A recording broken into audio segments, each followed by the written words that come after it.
എന്താണ് red mercury?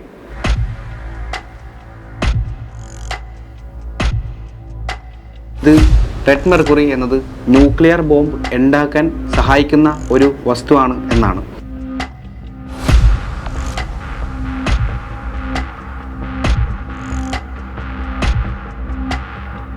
ശരിക്കും എന്താണ് റെഡ് മെർക്കുറി? അത് ശരിക്കും ഒരു മിത്താണോ? നമസ്കാരം. ഇന്നത്തെ ടോപ്പിക് എന്ന് പറഞ്ഞു കഴിഞ്ഞാൽ എന്താണ് റെഡ് മെർക്കുറി? റെഡ് മെർക്കുറി എന്നത് ചുവപ്പ് പാര എന്ന് വെച്ചാൽ ഒരു മർമ്മമായ സബ്സ്റ്റൻസ് ആണെന്നാണ് പലരും പറയുന്നത്. ശരിക്കും എന്താണ് റെഡ് മെർക്കുറി? അത് ശരിക്കും ഒരു മിത്താണോ എന്നാണ് ശാസ്ത്രവും അല്ലെങ്കിൽ കാണുന്ന ആൾക്കാരും അല്ലെങ്കിൽ കേൾക്കുന്ന എല്ലാവരും ഒന്നടങ്കം ചോദിക്കുന്ന ഒരു കാര്യം.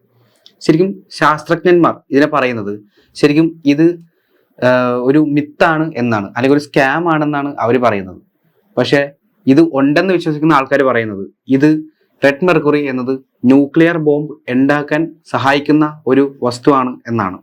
അതോടൊപ്പം തന്നെ ഒരു ഹൈ ടെക്നോളജി വെപ്പൺസ് അതുപോലുള്ള അല്ലെങ്കിൽ ഒരു ഹൈ ടെക്നോളജി ആയിട്ടുള്ള വെപ്പൺസ് അല്ലെങ്കിൽ ഹൈ സബ്സ്റ്റൻസ് ഉൾപ്പെടെ അങ്ങനെ പല സാധനങ്ങളും ഹൈലി കോസ്റ്റ് ആയിട്ടുള്ള അല്ലെങ്കിൽ ഈ nuclear bomb highly powerful weapons അങ്ങനെ പോലുള്ള സാധനങ്ങൾ ഉപയോഗിക്കാൻ വേണ്ടിയിട്ടുള്ള ഒരു സാധനം അല്ലെങ്കിൽ ഒരു സബ്സ്റ്റൻസ് ആണ് എന്നാണ് റെഡ് മെർക്കുറിയെ പലരും പറയുന്നത്.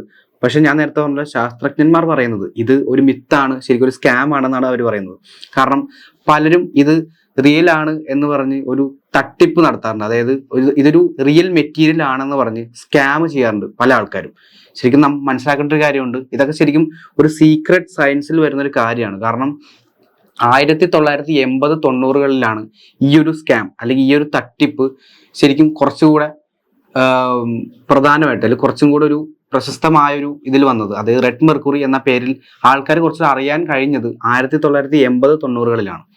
ശരിക്കും നാം മനസ്സിലാക്കേണ്ട ഒരു കാര്യമുണ്ട്, നാം വിശ്വസിക്കുന്ന അല്ലെങ്കിൽ ഇതേപോലുള്ള കാര്യങ്ങൾ ഇത് സയന്റിസ്റ്റുമാർ പറയുന്നത് ഇതൊരു സീക്രട്ട് സയൻസ് ആണ്, അല്ലെങ്കിൽ ഇതൊരു മിത്താണ്, അല്ലെങ്കിൽ ഇതൊരു റിയൽ ആയിട്ടുള്ള സബ്സ്റ്റൻസ് അല്ല എന്നാണ് പലരും ഗൂഗിളിലായാലും അല്ലെങ്കിൽ ശാസ്ത്രജ്ഞന്മാരായാലും ഇതിനെപ്പറ്റി പറയുന്നത്.